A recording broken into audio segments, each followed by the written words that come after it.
Bonjour Laurent Bourrasso. Bonjour Fanny. Vous êtes le cofondateur de BV l'agence Objet Média et vice-président de la Fédération française des professionnels de la communication par l'objet. Alors, pour commencer, qu'on comprenne un petit peu le secteur dans lequel vous évoluez, qu'est-ce que l'on entend par objet publicitaire ? Un objet publicitaire, c'est un objet qui est marqué d'un logo ou d'un slogan d'une entreprise, d'une collectivité ou d'une association.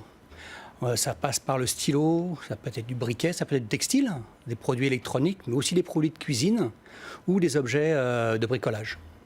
Et comment se porte ce marché de l'objet publicitaire en France ? Le marché de l'objet publicitaire est plutôt stable. C'est environ 13 milliards d'euros de chiffre d'affaires. 1,3 milliard d'euros de chiffre d'affaires. C'est pas pareil. Non, c'est pas pareil. On aimerait bien. Oui. Et donc, il y a 2500 entreprises en France, pratiquement. Donc, c'est un marché où il y a beaucoup de monde. On fait partie des 5 leaders du marché depuis quelques années. Et quelles sont les grandes tendances à venir ? Les tendances à venir, on est sur des produits qui sont électroniques surtout en ce moment. Oui. C'est vraiment du powerbank, la batterie de portable, la batterie mobile. La clé USB, toujours un outil très prisé par les annonceurs. Et les produits éco-responsables et de fabrication française. Donc, sont en forte progression. Et en quoi est-ce un média performant et surtout différenciant ? La différence avec les autres médias, c'est que vous avez un contact direct avec le public. Et on vous dit merci, 100% merci, un peu comme il y a sur mon badge. 100% merci. 100% merci. Il n'y a pas d'autres médias qui puissent avoir ce retour. Oui. Vous êtes présent dans l'environnement de votre cible, dans l'environnement du public.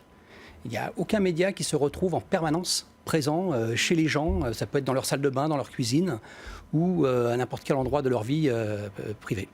Et comment se déroule concrètement une campagne de communication par l'objet ? Qu'est-ce que vous proposez concrètement à vos clients ? Nous visitons nos clients, bien sûr, un peu comme toutes les entreprises françaises, mais nous avons bien compris le principe. On ne fait plus un objet publicitaire comme on le faisait avant. Aujourd'hui, on a des études qui sont très précises sur ce que veulent les consommateurs. Qu'est-ce que veut recevoir le lambda comme objet publicitaire ? Un objet utile, déjà, j'imagine. Comment ? Un objet utile, j'imagine. Un objet utile, mais aussi innovant. Des fois, c'est pas forcément utile parce que c'est innovant, mais c'est l'innovation qui fait l'attrait de l'objet. Oui. Et donc, on a aujourd'hui des études qui montrent quoi offrir. Donc, les annonceurs aujourd'hui ont des moyens de pouvoir choisir leur communication et d'adapter leur communication à un secteur, à une activité, à un événement et à une clientèle. Quels sont vos grands défis, vos grands enjeux au sein de votre entreprise ? L'idée, c'est de rendre l'objet publicitaire comme un vrai média, de lui donner la place qu'il a, puisqu'aujourd'hui, il a des vraies performances. 75% des gens se souviennent d'un logo sur un objet média. 95% des gens le conservent.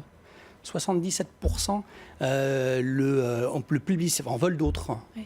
Et ça, vous pouvez retrouver ces chiffres sur notre site internet, bv-l'agenceobjet.fr, et vous avez tout un tas de chiffres, d'études qui montrent la véritable utilité de l'objet publicitaire. Et notre souhait à la profession, à la fédération dont je fais partie, est effectivement de démocratiser un peu plus cet objet, mais de le rendre utile et éco-responsable, que les gens communiquent mieux avec, et moins en volume, mais plus en qualité. Merci Laurent Bourrasso pour votre intervention.